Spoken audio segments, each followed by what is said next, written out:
كان ابن لأبي طلحة رضي الله عنه يشتكي.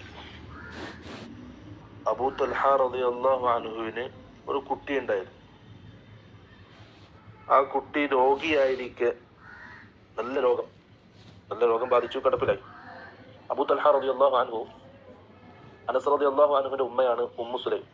അനസ് റളിയല്ലാഹുവിന്റെ വാപ്പ ചെറുപ്പത്തിലേ മരണപ്പെട്ടു, യതീമായിട്ടാണ് വളർന്നത്. അപ്പം അനസ് റളിയല്ലാഹുവിന്റെ വാപ്പ മരണപ്പെട്ടതിന് ശേഷം ഉമ്മു സുലൈമിനെ വിവാഹം കഴിച്ചതാണ് അബൂ തൽഹ റളിയല്ലാഹു അൻഹു. അങ്ങനെ ഒരു ബന്ധമുണ്ട്. അപ്പൊ അനസ് റളിയല്ലാഹു അൻഹു വളർന്നത് അബൂ തൽഹയുടെ വീട്ടിലാണ്. അപ്പൊ അബൂ തൽഹയുടെ ആ സംഭവം വിവരിക്കണം. ആ ഉമ്മു സുലൈം റളിയല്ലാഹു അൻഹ, അവരിൽ അബൂ തൽഹക്ക് ഒരു കുട്ടി ഉണ്ടായി. ആ കുട്ടി രോഗം ബാധിച്ച് കിടപ്പിലായി. ഫഖറജ അബൂ തൽഹ ഫഖുബില അസ്സബി. ഒരു ദിവസം അബൂ തൽഹ എതൊരു ആവശ്യത്തിന് വീട്ടിൽ നിന്ന് പുറത്തുപോയി. ആ സമയത്ത് കുട്ടി മരണപ്പെട്ടു.